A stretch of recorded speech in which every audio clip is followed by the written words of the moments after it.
How's it going, everyone? It's GadgetsBoy. Welcome to another video. This one we're going to be taking a look at the brand new Peugeot 308, and it comes in all kind of different flavor. This is the GT Premium line, and it's the hybrid version, the 225, which is the fastest one, I believe. We had a look at this. We did a little walk around video, which I'll link in the description area about a year ago, and now we actually get to drive it on UK roads on the right side of the steering wheel as well, and debatable. But yeah, we're going to be driving this. But before we go ahead, if this is your first time around here, please do subscribe, smash that bell notification as well, so you get notified every time there's a video like this up on the channel. And please do share this at the end if you liked it, and comment as well. Much appreciated. Let's start with the design.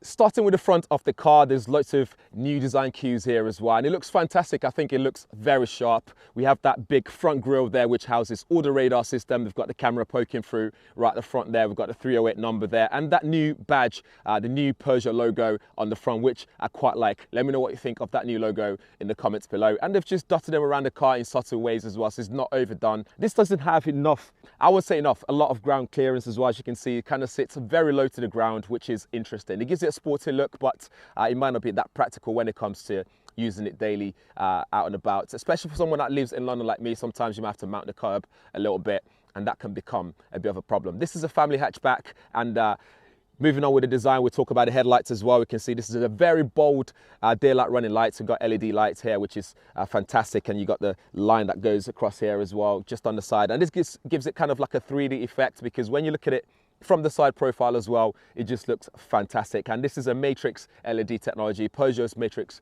LED technology lights, and they're very bright as well on the road. Moving on to the bonnet, we can then see all these nice creases that comes on here, the bonnet creases. There's not a lot there, but there's one on each side. So that line just leads, as you can see here, goes all the way down the side, and it continues all the way to the back of the car, going all the way to the back brake lights. Before we go to the back of the car and talk more about that, we see the alloys here. Because this is a GT premium version, we get 18-inch alloys on here, and these wheels are designed to make that logo also stand out on there. So you got that cap there, that's also the new logo, which looks fantastic. I kind of like these alloys. I think it suits the car, the look of the car. And here we go again, the Peugeot badge right on the side there to carry on with how it's dotted around the car, in a very subtle way, but it's a bold way as well. It makes you realize what they've been working on a lot on the design, in the design department. So continuing on the back, like I was saying, you get that line that comes all the way to the side of the car, and that continues onto the brake lights on the back, which I'll talk more about in a second. On the side, we have the charging ports. Unfortunately, you don't get that fast charge ports, but you get the common one that you see out and about. So if you have one of those local ones, charging posts and stuff like that, you can charge your car here. So this is a plug-in hybrid, as I was saying earlier. We close that up, and then you can see the sloped back as well. Gives it that sporty look and sporty feel. That slopes back looks amazing. I kind of like that. That might affect the headroom in the car though, but again, we'll talk about that when we get inside of the car.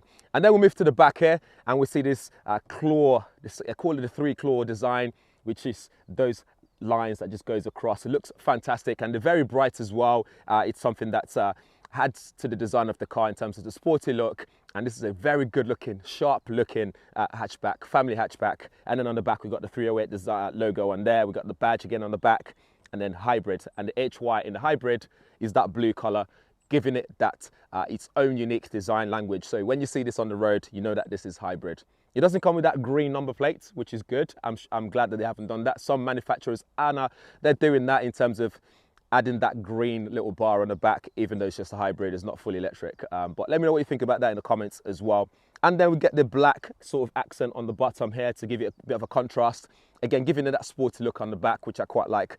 Inside the boot space, you get a small space here. So you're looking at around 360 litres of boot space, which is not a lot. So you do get a gap here, little opening here to put your skis, if you're going to be driving this abroad for your ski trips and all that stuff. But if you go for the petrol or the diesel versions, you do get a bigger space in there. Or if you really want a big space, then you should probably look at the SW version, because that's got a longer wheelbase compared to this one. Although this does have a longer wheelbase compared to the predecessor, the SW version is even longer and obviously bigger, so you do get a bigger space in there as well. Of course, you can fold the rear seats if you want a bit more space in there, so you can fold the rear seats to do that. But in terms of opening, it's quite big to easily get things in and out of here. There's no shopping bag hooks in here, unfortunately, which is sad, but it's okay. And underneath here, you do get your sub in here, so there's not a lot of space available, but you can tuck in some things in there if you really want to tuck things away, but to be honest, that's useless space in there. There's nothing really for you to do to put in there. But that's about it for the boot space. Is it practical? Let me know what you think in the comments below.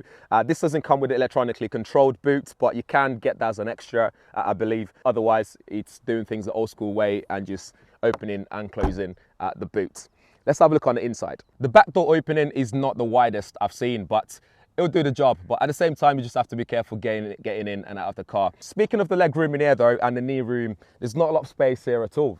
You can see my knees nearly touching the back seat here, and I'm just about 5'11". So if you're about that height, that's something you need to worry about if you're going to be sitting at the back. And there's not a lot of room for your feet as well to kind of get tucked in and get comfortable in the back, which is a shame. And the headroom as well is not a lot here at all, but you do get some roof, which gives it a bit of an illusion that you've got more space in here than you actually get. And you do get 2 USB-C ports here to charge your devices for the passengers. There's a little cubby hole here, which is not that big.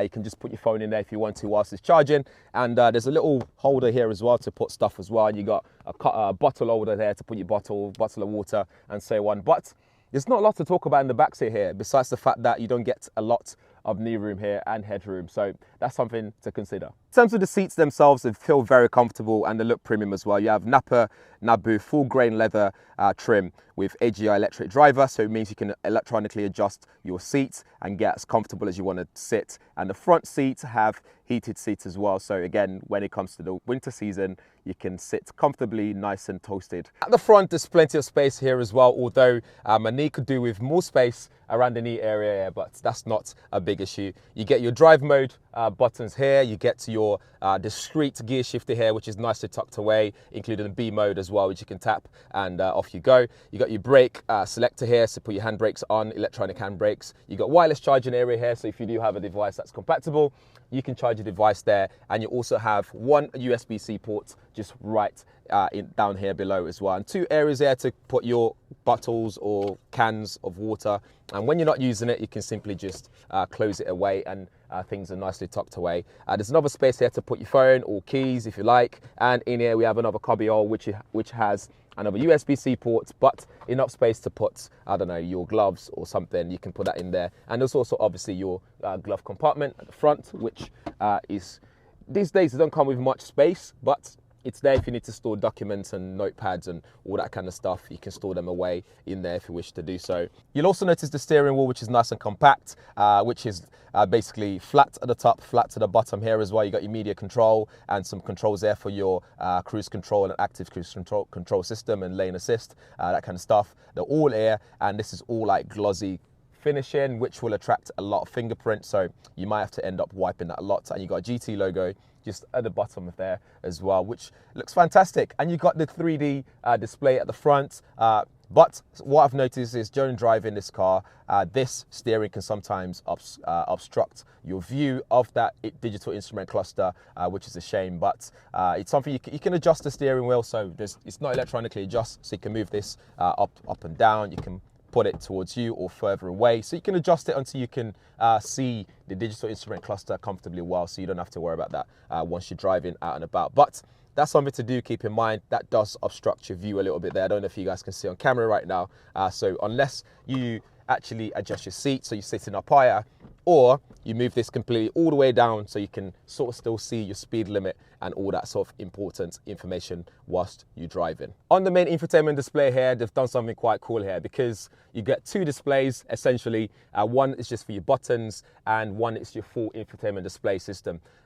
This bottom here, these buttons can be adjusted and customized to whatever you want it to be. So this doesn't have to be navigation, climate, media, phone, ADAS. Those can be something else. And you got your home button there that would always take you back to your home screen. You got your sat nav, you got all the regular stuff on there. So if we go back to home here, we can go across, for example, and see different widgets that's been added. So like you got your settings there, you got your climate control, which you can turn on and off, including air quality. You got your application drawer, which again just opens up more application to see other things that's going on here. We can go back and go across again. You can see map, electric information in terms of the hybrid information and consumption. You got your seat information. You got Wave, which is your seat massage system, so you can actually select that and massage yourself away for the front passengers, so the driver and the front passenger, you can have that going on, and it actually functions really well and it feels really good. You press home again to go back. So inside settings, all the right side is all the things that you can do, like create a new profile. You got customization options like screen color, interior option color. You got active sport sounds as well, which adds that fake sound, but you can turn that off. You don't have to use that. You got animations there as well. Connectivity, so you can connect your phone, Wi-Fi and so on. You got system settings, so you can change things like your temperature, measurement type and factory reset, etc. You got brightness settings over here as well. You got audio settings, which is where you can do things like control the focal sound system that's in here, which sounds really good as well. You got front optimize, you can change your equalizer settings there, and speaker settings and so on. We go into vehicle settings. We can change vehicle access, vehicle lighting. So vehicle access, for example, we can change the way the door unlocks and unlocks, driver welcome, and all that kind of stuff there, which you can play about with and just customize that to suit your preference. If we go into ADAS system here, you can see all your safety equipment systems. So you got your lane keep assist, you got functions as well. So you can go into functions and see extra things like panoramic camera, close obstacle detection, rear cross traffic alert, automatic braking, speed limit recognition, driver attention alert, and you've also got tutorial as well that teaches you how to use these things and what they actually are. If you go into panoramic camera, we can go into settings. You can see all the things that can be seen using that panoramic camera. This has a 360 camera for reverse, for example, but that's also an extra because I believe, depending on which trim you go for, some trim would only allow you to have 180 degrees, but if you get this trim level, you will have access to 360-degree camera, which is not bad at all. To change the shortcut here, it's very simple as well. All you can do is basically press and hold this, and it would allow you to see the options that are available for you in terms of shortcut options. So not everything can be added as shortcuts. So for example, on this screen, I couldn't add seat options. I couldn't put that there, but I could add AC, and that would change to my climate change there for AC on and off. So now I can just press that to activate AC. I can press that to turn it off as well. So pretty straightforward and very simple to use. And I think it's a new layout with a lot going on, a lot of information, a lot of settings options. But once you start using it, you get used to it very quickly, and you can start using that. And this kind of future-proofs it as well. And this is very driver focused. It's very easy to operate things, touch things away whilst you're driving. Down here, we still have some manual buttons as well, which looks pretty nice as well. I love the finishing on them. It's got this nice groove material that's on there. So it's easily, you can reach and easily feel through it without having to look down. So you can do things like your climate control button there to quickly get into things. You've also got your active driver assistant system there, so you can tap that away. And those buttons there will basically make some people happy. People that don't like to have everything as a touchscreen button, those guys will be happy to have that there. The instrument cluster is also digital, so you can change the display as you wish to do so. One thing I do notice though is the writings are quite small, so it can make things a little bit difficult to read at times. On the left side, you have your speed ready to go, you have your battery consumption information, and on the right, you have your electric and hybrid information in terms of when you're in electric mode. It will come up on there as you can see on the right side. And what you can do is when you change your drive mode, it will give you that information up there. So you got sports, you got hybrid, and you got electric. So you can get full electric on here, and electric will give you about 40 miles WLTP. I don't know if you will actually do that or not. It just depends what your drive style, I suppose. One thing that we also have is 3D effect. So where it says 0.5 miles there, Silk Street, you can just tap that. There's a settings there you can tap to take that on and off. So you can see that move to the front and back. So it sort of gets projected onto the front. And a good way to spot that as well is if you look right at the top here, this area, you can see the projection actually happening there. So that's pretty cool. It's a pretty cool effect, but if it's something that's distracting, you can easily just turn that off from the infotainment system. You just press a button here, and that will change that display. So it gets projected to the front, take it to the back when you turn it back off, and it just goes back to just a standard digital instrument cluster. Before I forget to mention as well, you do get Apple CarPlay and Android Auto, and that Focal Premium Hi-Fi system sounds fantastic. You're looking at 4 tweeters, 2 woofers, and 1 central speaker with a subwoofer, which I showed you guys at the back earlier.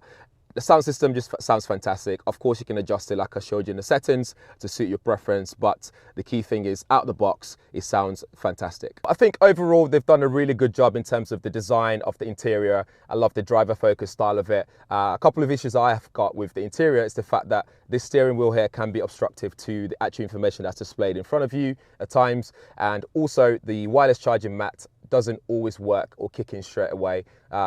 I've had to keep moving my phone in and out to get the wireless charging to work. And Otherwise, it feels very premium in here and it looks fantastic. I like what they've done. And the steering wheel is actually quite snazzy. Unfortunately, it can be functionally not the best of things. It's not that practical in terms of trying to see your instrument cluster. With all that said, I think it's time we take this car on the road and actually talk about the drive experience as well. But before we do that, I'll talk you through some of the specs. So you're looking at 179 brake horsepower here, and you also have 0 to 62 in 7.5 seconds. So it's not the fastest, but it's fast enough to still be able to move off the line when you're at the traffic light or anything like that. You'll be able to move and join an oncoming traffic at a roundabout, for example, or when you need to overtake very quickly, you can do that.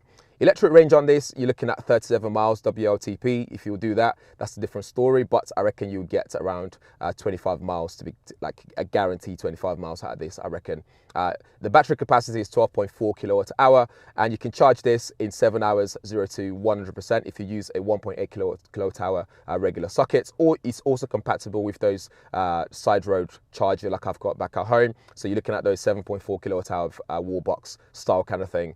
And this would charge it to 100% in 3 hours 50. So again, it's not that slow. I think it's quick enough if you want to quickly, you know, when you're at home, whilst you're waiting to do other things, you can quickly charge it back up and make good use of that battery that you've got in there. When it comes to the driving experience in the 308, things feel very comfortable. It's pure joy to drive around town. It doesn't matter which road conditions you've got it, whether it's this country road where you've got windy roads and bends and stuff. Handling is great, although you do get a bit of a body roll with all that weight shifting, but you get used to it. It's not that kind of car that's meant to be sporty and, you know, when driving at high speeds or whatever. It's meant to be comfortable to drive at the end of the day and meant to be economical in terms of being a hybrid car. You do get different modes, so if you stick into sports mode, for example, the steering wheel becomes a bit stiffer, but you don't get that acceleration response that you get when you put some cars in sports mode. So acceleration doesn't feel any much quicker than it would be when not in sports mode. If you're driving around town, stick into pure electric mode, so you get that range, electric range, which is great for city driving, you know, going for a school run, going to the local store to pick up a couple of things for dinner, that kind of stuff. You do get B mode on here as well, but it doesn't give you that one pedal drive when you stick into B mode. You get paddle shift, so when you stick into sport mode, you can control the engine shift, you can ride it for a bit longer as well. So if you're on the motorway and you want to do a bit of speeding and overtaking, you might want to drop it down quickly to a lower gear and do it yourself. That option is available to you.